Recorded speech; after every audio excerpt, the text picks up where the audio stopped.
রমানাথ শীলের ত্রিতল অট্টালিকায় সর্বোচ্চ তলের ঘরে গোপীনাথ শীলের স্ত্রী গিরিবালা বাস করে।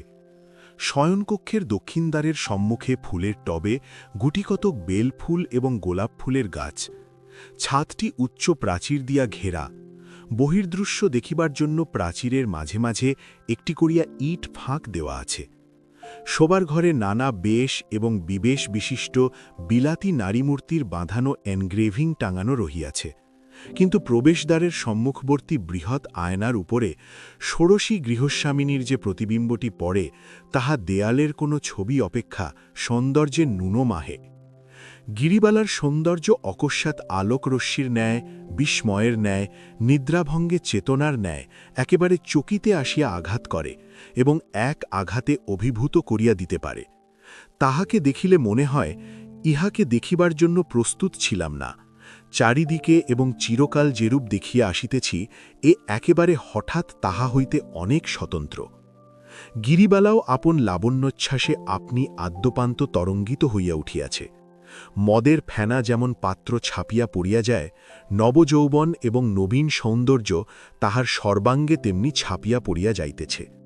তাহার বসনে, ভূষণে, গমনে, তাহার বাহুর বিক্ষেপে, তাহার গ্রীবার ভঙ্গিতে, তাহার চঞ্চল চরণের উদ্দাম ছন্দে, নূপুর নিক্রিণে, কঙ্কনের কিঙ্কিনিতে, তরল হাস্যে, ক্ষিপ্র ভাষায়, উজ্জ্বল কটাক্ষে একেবারে উচ্ছৃঙ্খলভাবে উদ্বেলিত হইয়া উঠিতেছে। আপন সর্বাঙ্গের এই উচ্ছ্বলিত মদির রসে গিরিবালার একটা নেশা লাগিয়াছে।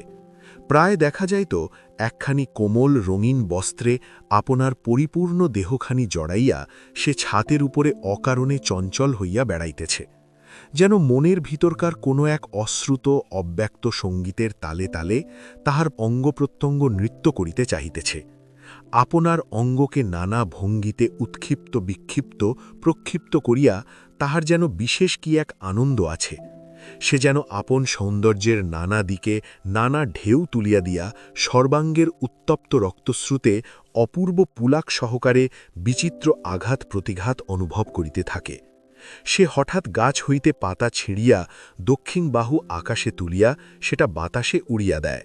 অমনি তাহার বালা বাজিয়া উঠে, তাহার অচল বিস্রস্ত হইয়া পড়ে। তাহার সুললিত বাহুর ভঙ্গিটি পুরমুক্ত অদৃশ্য পাখির মতো অনন্ত আকাশে মেঘরাজ্যের অভিমুখে উড়িয়া চলিয়া যায়। হঠাৎ সে টব হইতে একটা মাটির ঢেলা তুলিয়া অকারণে ছুঁড়িয়া ফেলিয়া দেয়। চরণাঙ্গুলির উপর ভর দিয়া উচ্চ হইয়া দাঁড়াইয়া প্রাচীরের ছিদ্র দিয়া বৃহৎ বহির্জগৎটা একবার চট করিয়া দেখিয়া লয়, আবার ঘুরিয়া আঁচল ঘুরাইয়া চলিয়া আসে। আঁচলের চাবির গোচ্ছা ঝিন ঝিন করিয়া বাজিয়া উঠে। হয়তো আয়নার সম্মুখে গিয়া খোপা খুলিয়া ফেলিয়া অসময়ে চুল বাঁধিতে বসে। চুল বাঁধিবার দড়ি দিয়া কেশমূল বেষ্টন করিয়া সেই দড়ি কুন্দদন্তপঙ্ক্তিতে দংশন করিয়া ধরে। দুই বাহু ঊর্ধ্বে তুলিয়া মস্তকের পশ্চাতে বেণীগুলিকে দৃঢ় আকর্ষণে কুণ্ডলায়িত করে।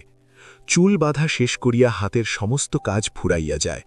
তখন সে আলস্য ভরে কোমল বিছানার উপরে আপনাকে পত্রান্তরালচ্যুত একটি জ্যোৎস্না লেখার মতো বিস্তীর্ণ করিয়া দেয়।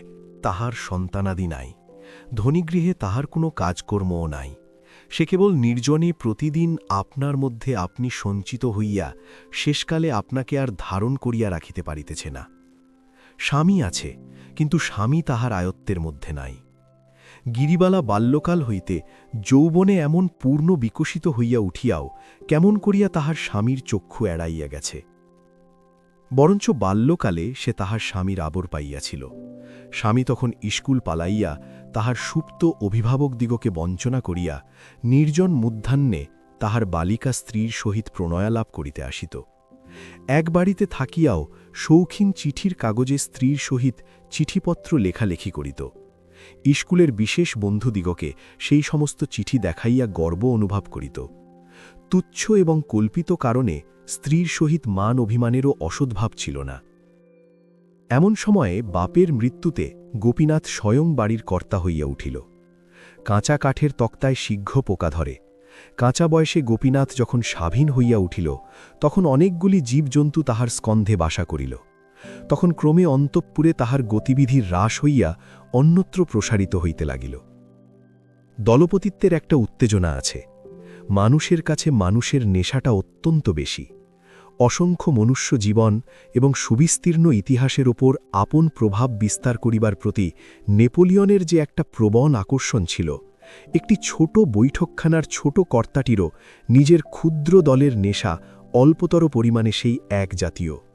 সামান্য ইয়ার্কি বন্ধনে আপনার চারিদিকে একটা লক্ষ্মী ছাড়া ইয়ার মণ্ডলী সৃজন করিয়া তুলিলে তাহাদের উপর আধিপত্য এবং তাহাদের নিকট হইতে বাহবা লাভ করা একটা প্রচণ্ড উত্তেজনার কারণ হইয়া দাঁড়ায়। সেজন্য অনেক লোক বিষয় নাশ, ঋণ, কলঙ্ক সমস্তই স্বীকার করিতে প্রস্তুত হয়। গোপীনাথ তাহার ইয়ার সম্প্রদায়ের অধ্যক্ষ হইয়া ভারী মাতিয়া উঠিল। সে প্রতিদিন ইয়ার্কির নবনব কীর্তি, নবনব গৌরব লাভ করিতে লাগিল। তাহার দলের লোক বলিতে লাগিল, শ্যালকবর্গের মধ্যে ইয়ার্কিতে অদ্বিতীয় খ্যাতি লাভ করিল গোপীনাথ। সেই গর্বে, সেই উত্তেজনায় অন্যান্য সমস্ত সুখ দুঃখ কর্তব্যের প্রতি অন্ধ হইয়া হতভাগ্য ব্যক্তিটি রাত্রিদিন আবর্তের মতো পাক খাইয়া খাইয়া বেড়াইতে লাগিল। এদিকে জগজ্জয়ী রূপ লইয়া আপন অন্তঃপুরের প্রজাহীন রাজ্যে শয়নগৃহের শূন্য সিংহাসনে গিরিবালা অধিষ্ঠান করিতে লাগিল। সে নিজে জানিত বিধাতা তাহার হস্তে দণ্ড দিয়াছেন। সে জানিত প্রাচীরের ছিদ্র দিয়া যে বৃহৎ জগৎখানি দেখা যাইতেছে, সেই জগৎটিকে সে কটাক্ষে জয় করিয়া আসিতে পারে। অথচ বিশ্ব সংসারের মধ্যে একটি মানুষকেও সে বন্দী করিতে পারে নাই। গিরিবালার একটি সুরসিকা দাসী আছে, তাহার নাম সুধ, অর্থাৎ সুধামুখী। সে গান গাহিত, নাচিত, ছড়া কাটিত, প্রভুপত্নীর রূপের ব্যাখ্যা করিত এবং অরসিকের হস্তে এমন রূপ নিষ্ফল হইল বলিয়া আক্ষেপ করিত। গিরিবালার যখন তখন এই সুধকে নহিলে চলিত না। উল্টিয়া পাল্টিয়া সে নিজের মুখের শ্রী, দেহের গঠন, বর্ণের উজ্জ্বলতা সম্বন্ধে বিস্তৃত সমালোচনা শুনিত। মাঝে মাঝে তাহার প্রতিবাদ করিত এবং পরম পুলকিত চিত্তে সুধকে মিথ্যাবাদিনী, চাটুভাষিনী বলিয়া গণনা করিতে ছাড়িত না। সুধ তখন শত শত শপথ সহকারে নিজের মতের অকৃত্রিমতা প্রমাণ করিতে বসিত। গিরিবালার পক্ষে তাহা বিশ্বাস করা নিতান্ত কঠিন হইত না। সুধ গিরিবালাকে গান শুনাইত। দাসখত লিখে দিলাম শ্রীচরণে। এই গানের মধ্যে গিরিবালা নিজের অলোকতাঙ্কিত অনিন্দ সুন্দর চরণপল্লবের স্তব শুনিতে পাইত এবং একটি পদলুণ্ঠিত দাসের ছবি তাহার কল্পনায় উদিত হইত। কিন্তু হায়, দুটি শ্রীচরণ মলের শব্দে শূন্য ছাতের ওপরে আপন জয়গান ঝঙ্কৃত করিয়া বেড়ায়, তবু কোনো স্বেচ্ছা বিকৃত ভক্ত আসিয়া দাসখত লিখিয়া দিয়া যায় না। গোপীনাথ যাহাকে দাসখত লিখিয়া দিয়েছে তাহার নাম লবঙ্গ। সে থিয়েটারে অভিনয় করে। সে স্টেজের ওপর চমৎকার মূর্ছা যাইতে পারে। সে যখন শানুনাসিক কৃত্রিম কাঁদুনির স্বরে হাঁপাইয়া হাঁপাইয়া টানিয়া টানিয়া আধো আধো উচ্চারণে প্রাণনাথ প্রাণেশ্বর করিয়া ডাকতে থাকে, তখন পাতলা ধুতির ওপর ওয়েস্টকোট পরা ফুল মোজা মণ্ডিত দর্শক মণ্ডলী এক্সেলেন্ট এক্সেলেন্ট করিয়া উচ্ছ্বসিত হইয়া ওঠে। এই অভিনেত্রী লবঙ্গের অত্যাশ্চর্য ক্ষমতার বর্ণনা গিরিবালা ইতিপূর্বে অনেকবার তাহার স্বামীর মুখেই শুনেছে। তখনও তাহার স্বামী সম্পূর্ণরূপে পলাতক হয় নাই। তখন সে তাহার স্বামীর মোহাবস্থা না জানিয়াও মনে মনে অসুয়া অনুভব করিত। আর কোনো নারীর এমন কোনো মনোরঞ্জিনী বিদ্যা আছে যাহা তাহার নাই, ইহা সে সহ্য করিতে পারিত না। শাশু ও কৌতূহলে সে অনেকবার থিয়েটার দেখিতে যাইবার ইচ্ছা প্রকাশ করিত, কিন্তু কিছুতেই স্বামীর মত করিতে পারিত না। অবশেষে সে একদিন টাকা দিয়া সুধকে থিয়েটার দেখিতে পাঠিয়া দিল। সুধ আসিয়া নাসা ভ্রু কুঞ্চিত করিয়া রামনাম উচ্চারণ করবক অভিনেত্রীদিগের ললাট দেশে সম্মার্জনীর ব্যবস্থা করিল এবং তাহাদের কদর্য মূর্তি ও কৃত্রিম ভঙ্গিতে যে সমস্ত পুরুষের অভিরুচি জন্মে তাহাদের সম্বন্ধেও সেই একই রূপ বিধান স্থির করিল। শুনিয়া গিরিবালা বিশেষ আশ্বস্ত হইল। কিন্তু যখন তাহার স্বামী বন্ধন ছিন্ন করিয়া গেল, তখন তাহার মনে সংশয় উপস্থিত হইল। সুধুর কথায় অবিশ্বাস প্রকাশ করিলে শুধু গিরির গা ছুঁড়িয়া বারংবার কহিল, বস্ত্রখণ্ডাবৃত দগ্ধ কাষ্ঠের মতো তাহার নীরস এবং কুৎসিত চেহারা। গিরি তাহার আকর্ষণী শক্তির কোনো কারণ নির্ণয় করিতে পারিল না এবং নিজের অভিমানে সাংঘাতিক আঘাতপ্রাপ্ত হইয়া জ্বলিতে লাগিল। অবশেষে একদিন সন্ধেবেলায় সুধকে লইয়া গোপনে থিয়েটার দেখিতে গেল। নিষিদ্ধ কাজের উত্তেজনা বেশি। তাহার হৃৎপিণ্ডের মধ্যে যে এক মৃদু কম্পন উপস্থিত হইয়াছিল, সেই কম্পনাবেগে এই আলোকময় লোকময় বাদ্যসঙ্গীক মুখরিত দৃশ্যপট শোভিত রঙ্গভূমি তাহার চক্ষে দ্বিগুণ অপরূপতা ধারণ করিল। তাহার সেই প্রাচীর বেষ্টিত নির্জন নিরানন্দ অন্তঃপুর হইতে এ কোন এক সুসজ্জিত সুন্দর উৎসব লোকের প্রান্তে আসিয়া উপস্থিত হইল। সমস্ত স্বপ্ন বলিয়া বোধ হইতে লাগিল। সেদিন মানভঞ্জ অপেরা অভিনয় হইতেছে। কখন ঘণ্টা বাজিল, বাদ্য থামিয়া গেল, চঞ্চল দর্শকগণ মুহূর্তে স্থির নিস্তব্ধ হইয়া বসিল। রঙ্গমঞ্চের সম্মুখবর্তী আলোকমালা উজ্জ্বলতর হইয়া উঠিল। পট উঠিয়া গেল। একদল সুসজ্জিত নটি ভ্রুজাঙ্গনা সাজিয়া সঙ্গীত সহযোগে নৃত্য করিতে লাগিল। দর্শকগণের করতালি ও প্রশংসাবাদে নাট্যশালা থাকিয়া থাকিয়া ধ্বনিত কম্পিত হইয়া উঠিল। তখন গিরিবালার তরুণ দেহের রক্তলহরী উন্মাদনায় আলোড়িত হইতে লাগিল। সেই সঙ্গীতের তানে, আলোক ও আভরণের ছটায় এবং সম্মিলিত প্রশংসা ধ্বনিতে সে ক্ষণকালের জন্য সমাজ, সংসার সমস্তই বিস্মৃত হইয়া গেল। মনে করিল এমন এক জায়গায় আসিয়াছে যেখানে বন্ধনমুক্ত সৌন্দর্যপূর্ণ স্বাধীনতার কোনো বাধা মাত্র নাই। শুধু মাঝে মাঝে আসিয়া ভীতস্বরে কানে কানে বলে, বৌচাকরুন, এই বেলা বাড়ি ফিরিয়া চলো, দাদাবাবু জানিতে পারিলে রক্ষা থাকিবে না। গিরিবালা সে কথায় কর্ণপাত করে না। তাহার মনে এখন আর কিছুমাত্র ভয় নাই। অভিনয় অনেক দূর অগ্রসর হইল। রাধার দুর্জয় মান হইয়াছে। সে মানুষাগরে কৃষ্ণ আর কিছুতেই থই পাইতেছে না। কত অনুনয় বিনয়, সাধাসাধি, কাদাকাদি, কিছুতেই কিছু হয় না। তখন গর্বভরে গিরিবালার বক্ষ ফুলিতে লাগিল। কৃষ্ণের এই লাঞ্ছনায় সে যেন মনে মনে রাধা হইয়া নিজের অসীম প্রতাপ নিজে অনুভব করিতে লাগিল। কেহ তাকে কখনো এমন করিয়া সাধে নাই। সে অবহেলিত, অবমানিত, পরিত্যক্ত স্ত্রী। কিন্তু তবু সে এক অপূর্ব মোহে স্থির করিল যে এমন করিয়া নিষ্ঠুরভাবে কাদাইবার ক্ষমতা তাহারও আছে। সৌন্দর্যের যে কেমন দোর্দণ্ড প্রতাপ তাহা সে কানে শুনিয়াছে, অনুমান করিয়াছে মাত্র। আজ দ্বীপের আলোকে, গানের সুরে, সুদৃশ্য রঙ্গভূমির উপরে তাহা সুস্পষ্ট রূপে প্রত্যক্ষ করিল। নেশায় তাহার সমস্ত মস্তিষ্ক ভরিয়া উঠিল। অবশেষে যবনিকাপতন হইল। গ্যাসের আলো ম্লান হইয়া আসিল। দর্শকগণ প্রস্থানের উপক্রম করিল। গিরিবালা মন্ত্রমুগ্ধের মতো বসিয়া রহিল। এখান হইতে উঠিয়া যে বাড়ি যাইতে হইবে এ কথা তাহার মনে ছিল না। সে ভাবিতেছিল অভিনয় বুঝি ফুরাইবে না, যবনিকা আবার উঠিবে। রাধিকার নিকট শ্রীকৃষ্ণের পরাভব ইহা ছাড়া আর কোনো বিষয় উপস্থিত নাই। শুধু কহিল, বৌঠাকরুন, করো কি ওঠো, এখনই সমস্ত আলো নিভাইয়া দিবে। গিরিবালা গভীর রাত্রে আপন শয়নকক্ষে ফিরিয়া আসিল। কোণে একটি দ্বীপ মিটমিট করিতেছে। ঘরে একটি লোক নাই, শব্দ নাই। গৃহপ্রান্তে নির্জন শয্যার উপরে একটি পুরাতন মশারি বাতাসে অল্প অল্প দুলিতেছে। তাহার প্রতিদিনের জগৎ অত্যন্ত বিশ্রী, বিরস এবং তুচ্ছ বলিয়া ঠেকিতে লাগিল।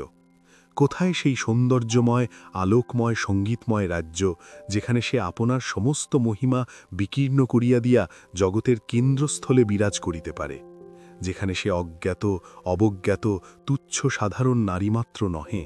এখন হইতে সে প্রতি সপ্তাহেই থিয়েটারে যাইতে আরম্ভ করিল। কালক্রমে তাহার সেই প্রথম মোহ অনেকটা পরিমাণে হ্রাস হইয়া আসিল। এখন সে নটনটীদের মুখের রংচং, সৌন্দর্যের অভাব, অভিনয়ের কৃত্রিমতা সমস্ত দেখিতে পাইল। কিন্তু তবু তাহার নেশা ছুটিল না। রণসঙ্গীত শুনিলে যোদ্ধার হৃদয় নাচিয়া উঠে। রঙ্গমঞ্চের পট উঠিয়া গেলেই তাহার বক্ষের মধ্যে সেইরূপ আন্দোলন উপস্থিত হইত। ওই যে সমস্ত সংসার হইতে স্বতন্ত্র, সুদৃশ্য, সমুচ্চ সুন্দর বেদিকা, স্বর্ণলেখায় অঙ্কিত, চিত্রপটে সজ্জিত, কাব্য এবং সঙ্গীতের ইন্দ্রজালে মায়ামণ্ডিত, অসংখ্য মুগ্ধ দৃষ্টির দ্বারা আক্রান্ত, নেপথ্যভূমির গোপনতার দ্বারা অপূর্ব রহস্যপ্রাপ্ত, উজ্জ্বল আলোকমালায় সর্বসমক্ষে সুপ্রকাশিত, বিশ্ববিজয়িনী সৌন্দর্য রাজ্ঞীর পক্ষে এমন মায়া সিংহাসন আর কোথায় আছে? প্রথমে যেদিন সে তাহার স্বামীকে রঙ্গভূমিতে উপস্থিত দেখিল এবং যখন গোপীনাথ কোনো নটির অভিনয়ে উন্মত্ত উচ্ছ্বাস প্রকাশ করিতে লাগিল, তখন তাহার স্বামীর প্রতি তাহার মনে প্রবল অবজ্ঞার উদয় হইল। সে জর্জরিত চিত্তে মনে করিল, যদি কখনো এমন দিন আসে যে তাহার স্বামী তাহার রূপে আকৃষ্ট হইয়া দগ্ধপক্ষ পতঙ্গের মতো তাহার পদতলে আসিয়া পড়ে এবং সে আপন চরণ নখরের প্রান্ত হইতে উপেক্ষা বিকীর্ণ করিয়া দিয়া অভিমান ভরে চলিয়া যাইতে পারে, তবেই তাহার এই ব্যর্থ রূপ, ব্যর্থ যৌবন সার্থকতা লাভ করিবে। কিন্তু সে শুভদিন আসিল কই? আজকাল গোপীনাথের দর্শন পাওয়াই দুর্লভ হইয়াছে। সে আপন প্রম্মততার ঝড়ের মুখে ধূলিধ্বজের মতো একটা দল পাকাইয়া ঘুরিতে ঘুরিতে কোথায় চলিয়া গিয়াছে তাহার আর ঠিকানা নাই। মানভঞ্জন। একদিন চৈত্র মাসের বাসন্তী পূর্ণিমায় গিরিবালা বাসন্তী রঙের কাপড় পরিয়া দক্ষিণ বাতাসে অচল উড়াইয়া ছাদের উপর বসিয়াছিল। যদিও ঘরে স্বামী আসে না, তবু গিরি উল্টিয়া পাল্টিয়া প্রতিদিন বদল করিয়া নতুন নতুন গহনায় আপনাকে সুসজ্জিত করিয়া তুলিত। হীরা মুকুতার আভরণ তাহার অঙ্গে প্রত্যঙ্গে একটি উন্মাদনা সঞ্চার করিত। ঝলমল করিয়া রুনুঝুনু বাজিয়া তাহার চারিদিকে একটি হিল্লোল তুলিতে থাকিত। আজ সে হাতে বাজুবন্ধ এবং গলায় একটি চুনি ও মুক্তার কণ্ঠি পরিয়াছে এবং বাম হস্তের কনিষ্ঠ অঙ্গুলিতে একটি নীলার আংটি দিয়াছে। সুধো পায়ের কাছে বসিয়া মাঝে মাঝে তাহার নিটোল কোমল রক্তোৎপল পদলব্যে হাত বুলাইতেছিল এবং অকৃত্রিম উচ্ছ্বাসের সহিত বলিতেছিল, আহা বউ ঠাকুরুন, আমি যদি পুরুষ মানুষ হইতাম তাহা হইলে এই পা দুখানি বুকে লইয়া মরিতাম। গিরিবালা সগর্বে হাসিয়া উত্তর দিতেছিল, বোধ করি বুকে না লইয়াই মরিতে হইত, তখন কি আর এমন করিয়া পা ছড়াইয়া দিতাম? আর বকিস নে, তুই সেই গানটা গা। শুধু সেই জ্যোৎস্না প্লাবিত নির্জন ছাদের উপর গাহিতে লাগিল, দাসক্ষত দিলেম লিখে শ্রীচরণে, সকলে সাক্ষী থাকুক বৃন্দাবনে। তখন রাত্রি 10টা, বাড়ির আর সকলে আহারাদি সমাধা করিয়া ঘুমাইতে গিয়াছে। এমন সময় আতর মাখিয়া উড়ানি উড়াইয়া হঠাৎ গোপীনাথ আসিয়া উপস্থিত হইল। শুধু অনেকখানি জীব কাটিয়া 7 হাত ঘোমটা টানিয়া ঊর্ধ্বশ্বাসে পলায়ন করিল। গিরিবালা ভাবিল তাহার দিন আসিয়াছে। সে মুখ তুলিয়া চাহিল না। সে রাধিকার মতো গুরু মানভরে অটল হইয়া বসিয়া রহিল, কিন্তু দৃশ্যপট উঠিল না। শিখিপুচ্ছ চূড়া পায়ের কাছে লুটাইল না। কেহ রাগিনীতে গাইয়া উঠিল না, কেন পূর্ণিমা অধার কর লুকাইয়া বদন শশী। সঙ্গীতহীন নিরস কণ্ঠে গোপীনাথ বলিল, একবার চাবিটা দাও দেখি। এমন জ্যোৎস্নায় এমন বসন্তে এতদিনের বিচ্ছেদের পরে এই কি প্রথম সম্ভাষণ? কাব্যে নাটকে উপন্যাসে যাহা লেখে তাহার আগাগোড়াই মিথ্যে কথা।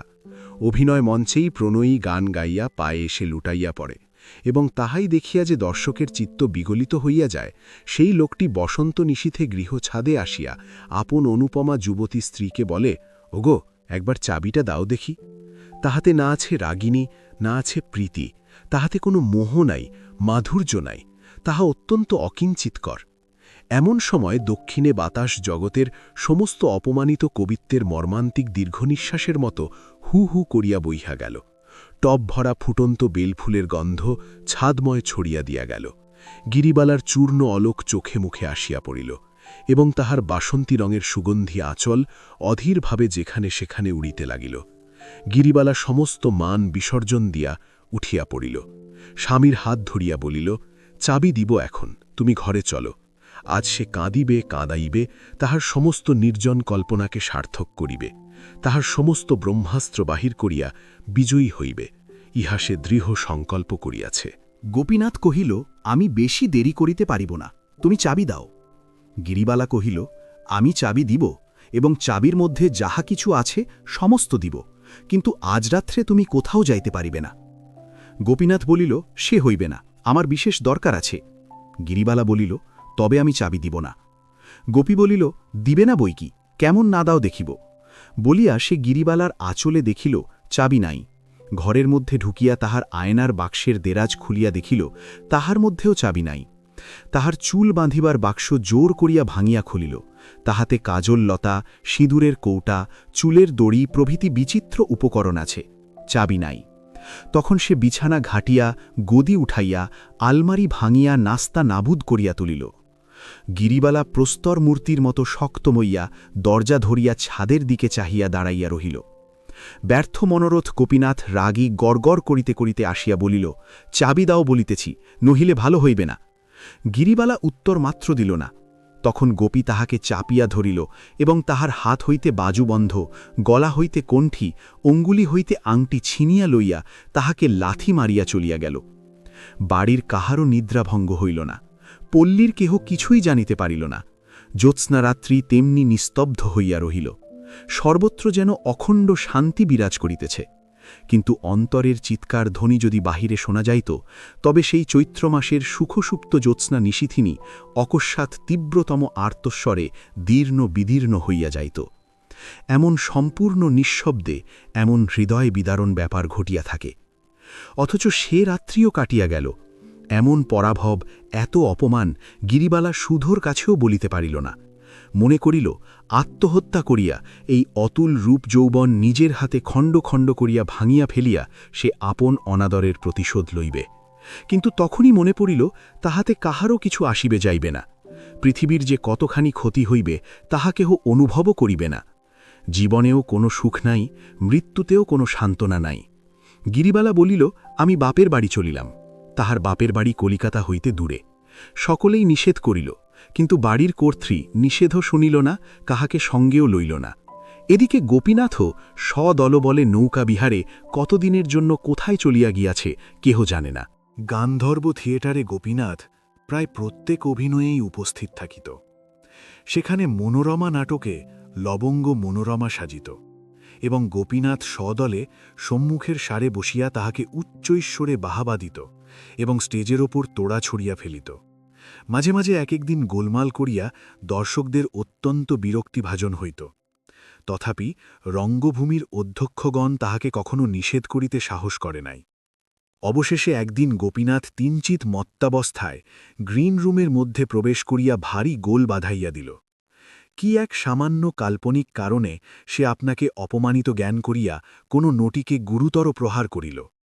তাহার চিৎকারে এবং গোপীনাথের গালিবর্ষণে সমস্ত নাট্যশালা চকিত হইয়া উঠিল।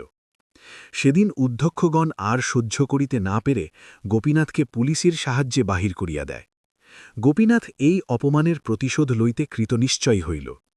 থিয়েটারওয়ালারা পূজার 1 মাস পূর্ব হইতে নূতন নাটক মনোরমার অভিনয় খুব আড়ম্বর সহকারে ঘোষণা করিয়াছে। বিজ্ঞাপনের দ্বারা কলিকাতা শহরটাকে কাগজে মুড়িয়া খেলিয়াছে। রাজধানীকে যেন সেই বিখ্যাত গ্রন্থকারের নামাঙ্কিত নামাবলী পড়াইয়া দিয়াছে। এমন সময় গোপীনাথ তাহাদের প্রধান অভিনেত্রী লবঙ্গকে লইয়া বোটে চড়িয়া কোথায় অন্তর্ধান হইল তাহার আর সন্ধান পাওয়া গেল না। থিয়েটারওয়ালারা হঠাৎ অকুল পাথারে পড়িয়া গেল। কিছুদিন লবঙ্গের জন্য অপেক্ষা করিয়া অবশেষে এক নূতন অভিনেত্রীকে মনোরমার অংশ অভ্যাস করাইয়া লইল। তাহাতে তাহাদের অভিনয়ের সময় পিছাইয়া গেল, কিন্তু বিশেষ ক্ষতি হইল না। অভিনয়স্থলে দর্শক আর ধরে না, শত শত লোক দ্বার হইতে ফিরিয়া যায়। কাগজেও প্রশংসার সীমা নাই। সে প্রশংসা দূর দেশে গোপীনাথের কানে গেল। সে আর থাকিতে পারিল না। বিদ্বেষে এবং কৌতূহলে পূর্ণ হইয়া সে অভিনয় দেখিতে আসিল। প্রথম পটৎক্ষেপে অভিনয়ের আরম্ভভাগে মনোরমা দিনহীন বেশে দাসীর মতো তাহার শ্বশুরাড়িতে থাকে। প্রচ্ছন্ন বিনম্র সংকুচিতভাবে সে আপনার কাজকর্ম করে। তাহার মুখে কথা নাই এবং তাহার মুখ ভালো করিয়া দেখাই যায় না। অভিনয়ের শেষাংশে মনোরমাকে পিতৃগৃহে পাঠাইয়া তাহার স্বামী অর্থলোভে কোনো এক লক্ষপতির একমাত্র কন্যাকে বিবাহ করিতে উদ্যত হইয়াছে। বিবাহের পর বাসর ঘরে যখন স্বামী নিরীক্ষণ করিয়া দেখিল, তখন দেখিতে পাইল এও সেই মনোরমা, কেবল সেই দাসী বেশ নাই। আজ সে রাজকন্যা সাজিয়াছে। তাহার নিরুপম সৌন্দর্য আভরণে ঐশ্বর্যে মণ্ডিত হইয়া 10 দিকে বিকীর্ণ হইয়া পড়িতেছে। শিশুকালে মনোরমা তাহার ধনী পিতৃগৃহ হইতে অপহৃত হইয়া দরিদ্রের গৃহে পালিত হইয়াছে। বহুকাল পরে সম্প্রতি তাহার পিতা সেই সন্ধান পাইয়া কন্যাকে ঘরে আনাইয়া তাহার স্বামীর সহিত পুনরায় নূতন সমারোহে বিবাহ দিয়াছে। তাহার পরে বাসর ঘরে মানভঞ্জনের পামা আরম্ভ হইল। কিন্তু ইতিমধ্যে দর্শকমণ্ডলীর মধ্যে ভারী এক গোলমাল বাঁধিয়া উঠিল। মনোরমা যতক্ষণ মলিন দাসীবেশে ঘোমটা টানিয়াছিল, ততক্ষণ গোপীনাথ নিস্তব্ধ হইয়া দেখিতেছিল। কিন্তু যখন সে আভরণে ঝলমল করিয়া রক্তাম্বর পড়িয়া মাথার ঘোমটা ঘুচাইয়া রূপের তরঙ্গ তুলিয়া বাসর ঘরে দাঁড়াইল এবং এক অনির্বচনীয় গর্বে গৌরবে গ্রীবা বঙ্কিম করিয়া সমস্ত দর্শকমণ্ডলীর প্রতি এবং বিশেষ করিয়া সম্মুখবর্তী গোপীনাথের প্রতি চকিত বিদ্যুতের ন্যায় অবজ্ঞাবজ্রপূর্ণ তীক্ষ্ণ কটাক্ষ নিক্ষেপ করিল, যখন সমস্ত দর্শকমণ্ডলীর চিত্ত উদ্বেলিত হইয়া প্রশংসার করতালিতে নাট্যস্থলী সুদীর্ঘকাল কম্পান্বিত করিয়া তুলিতে লাগিল, তখন গোপীনাথ সহসা উঠিয়া দাঁড়াইয়া গিরিবালা গিরিবালা করিয়া চিৎকার করিয়া উঠিল। ছুটিয়া স্টেজের উপর লাফ দিয়ে উঠিবার চেষ্টা করিল। বাদকগণ তাহাকে ধরিয়া ফেলিল। এই অকস্মাৎ রসভঙ্গে মর্মান্তিক ক্রুদ্ধ হইয়া দর্শকগণ ইংরাজিতে বাংলায় দূর করে দাও, বের করে দাও বলিয়া চিৎকার করিতে লাগিল।